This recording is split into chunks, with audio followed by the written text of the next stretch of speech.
Salaamu calaykum. Maanta qisadu waxay ku socotaa gabadh la yidhaahdo Muno. Muno waxay tiri waxaan guursaday wiil la yidhaahdo Cabdiraxmaan. Waxay tiri Cabdiraxmaan waxa uu ahaa wiil aad u wanaagsan. Waxa uu i dejiyey guri weyn oo reerkoodu lahaa qayb ka mid ah. Waxay tiri guriga waxaa ku nool hooyadii iyo walaalihii. Hooyadii iyo walaalihii waa dad aad u wanaagsan. Waxay tiri wiilkani wuxuu baari u yahay hooyadii. Ma ogola in hooyadii ay hal shaqo qabato. Suuqa hadduu ka yimaado alaab buu u sidaa. Madaxa intuu ka dhunkado cabaar lasoo sheekaysto kabacdi ayuu aniga ii yimaadaa. Waxay tiri aniga sidaasi leeg wax dulmiya igama galo. Wax walba aan dalbadana waa i siiyaa. Laakiin waxa iigu beermay nacayb aan u qabo reerkan. Hal marra waxaan ku fekeray yaa gurigan kaa saara. Waxay tiri islaanta iyo gabdhuhu inta qof loo wanaagsan yahay ayay ii wanaagsanaayeen. Laakiin aniga ayaa nacayb igu beermaa. Waxay tiri maalinkii dambe markay sanad ka soo wareegtay waxaan qaaday uur waxaanan dhalay ilme. Waxaanan ku yidhi ninkaygii iga wareeji gurigan. Waxaan doonayaa inaan yeesho guri ii khaasa. Inkastoo gurigani aad u weynaa naguna wada filaa. Laakiin waxaan idhi ma rabo.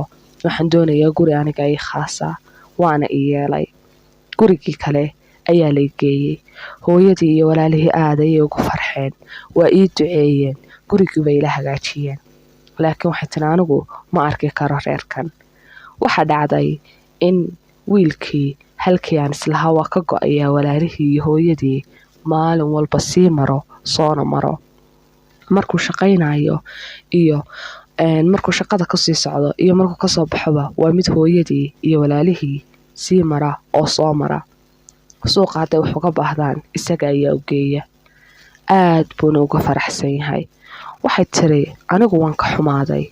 Waxa dhacday in aan maalmo xanuun isku keeno oo idhaahdo waan xanuunsanayaa. Maxay tahay aadan hooyada. Waxay tiri maalin aan idhaahdo dibadda ii saar cunno maanta ma karin. Waxay tiri marba cudurdaar saan u samaynayay. Waxaan arkay in aanay waxba iska bedelayn. Cudurdaar kasta aan sameeyo waxaan idhaahdo ii samee waa ii samaynayaa. Laakiin hooyadii iyo walaalihii dhankiisa lagama maro khaasatan hooyadii. Waxa dhacday bay tiri in uu maalmihii dambe gurigana geeyo. Halkaasaynu ka soo qadaynaynaa guriga hooyaday. Halkaasaynu maanta soo joogaynaa. Wiigii ilaa 4 ilaa 3 casho ayaynu guriga reer aabahay hooyaday soo joogaynaa iyo aabahay. Aabihii waa dhintay Alla yarxama. Waxay tiri aad iyo aad baan reerka u dhibsaday. Waxaan bilaabay in aan wiilkii iyo hooyadii isku diro. Waxay tiri waxaan idhaahdaa maxay tahay maalin walba markaan guriga ka soo baxay hooyada dadkii bay igu ceebaysay. Waa is oohiya maalin kasta waa ooyaa. Waxay tiri wuxuu igu yidhaahdaa hooyaday laga yaabaa waxa ku badan ciriiri baa haysta. Marka hooyaday maaha qof xun. Waana hooyaday dee ka raalli ahaw. Adigu u samir. Waxay tiri aad baan u murugooda. Hadhow baan idhaahdaa maalinkii dambe gurigiina ma soo eegtay.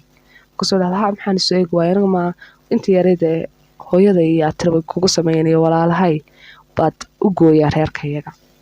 Waxay tiri waxaasna waa beentay. Reer iiga wanaagsan ma jiro. Waxay tiri diiqad baa qabatay. Waxay tiri waxaan damcay yaa nafta iska qaada. Waxay tiri maalinkii dambe baan saaxiibaday u tagay. Gabar saaxiibadaya. Waxaan ku saaxiib ma fiican tahay oo khayr ah. Waxay tiri cabaar baan uga sheekay ninkayga soo hooyadii ku yahay. Waxay tiri nama doqon baa tahay.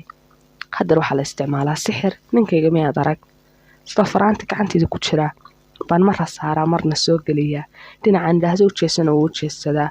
Nin baan aqaanaa sixirka uu sameeyo laga yaabo ma rabtaa inaan ku siiyo. Waxay tahay hadalba kama gelin. Waxaan ku saaxiib sii lambarkiisii. Ninkii baan la soo booday lambarkii waan wacay. Waxay tiri waxaan uga sheekayay qisadii.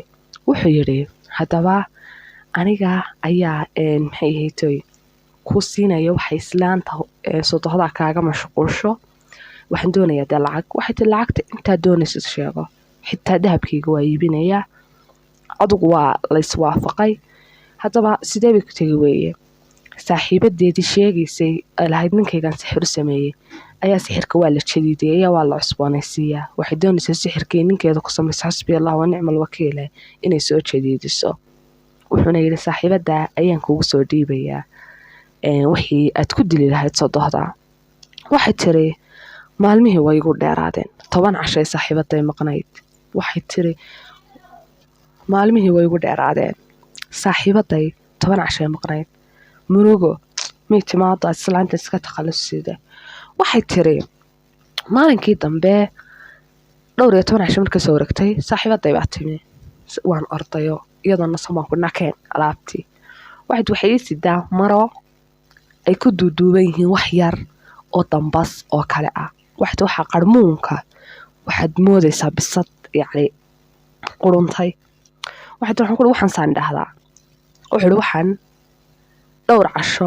ayaad sodohda caano ama cunno ugu dhex daraysaa ka bacdina iyada kaa mashquulaysa waxay tiri waxaan ku idhi ninkayga miyaan siiya maya ninkaaga ha u dhoweyn waxay tiri waxaan bilaabay inaan sodohda ay soo jiito waxay tiri inaan 3 cashaan aadayo cunno usii qaado inta kale guriga kusoo casumo waxay tiri islaanta aad bay u faraxdaa waa cuntaa waa siiya waa cabtaa waxay tiri waxaan eegaya ilaa inta ay dhammaynayso waa la aasatay waa cunto waxaa kasoo wareegtay bil saaxiibada aanu yeedhinayaahe ninku ma beenalows buu ahaa maxaa waaye sidan maxay tahay wixii maba lahaa bahalkii wax isbedela ma jiraan bilo waa kasoo wareegtay waxay tiri ninka waa lagu kalsoon yahay aduu samir yaalo waxay tiri bishii markii dhowr casho kasoo wareegtay aan saaxiibada wada hadlayn hadda dhowr casho baa islaanta waxay bilaabeen xanuunsato waxay calooshaasaa looga maroojinayaa jidhka oo dhan baa xanuunaya waxay noqotay sakaraad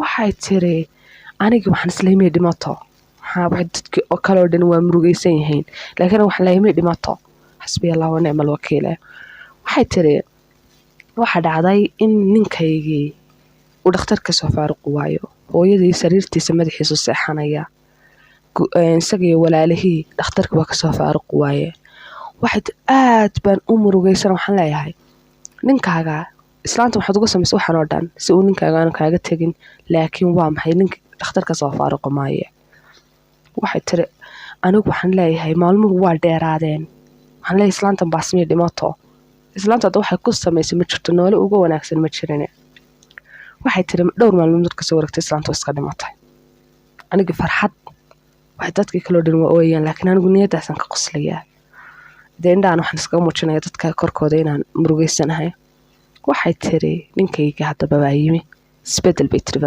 waa ku dhacay murugo ninkii sheekayn jiray ninkii qosli jiray waxay tiri bismillaahi raxmaani raxiim waxaad moodaa inay islaantani dhimashadeeda iyo geerida nolosheedaba inaan ka daba socoto waxaan isku daya inaan ka farxiya laakiin waa farxi waaye waxay tiri waxaa kasoo wareegtay 11 sano baan yacni xilligan islaanta dilay caruuro badan dhalay waxay tiri ninkayga al'aan xusnigii ama murugadii indhihiisa waa ka muuqataa waxay tiri anigiibaa haddaba 11 sano ee hore wax yacni qoomameyna ma samayne haddaan qoomameeyey alla dhiig baad gashayey alla saan yeelaayey alla cadaabta ilaahiyaa kaa badbaadinayey waxay tiri umana sheegi karo ninkaygii ma odhan karo hooyada dad adduunka ugu jeclayd aniga ayaa dilay oo sixir ku dilay sababta aan ku dilin wax kale ma ahayne waa raacidda aad iga raacaysay marka gabadhan waxay tiri bal ii soo duceeya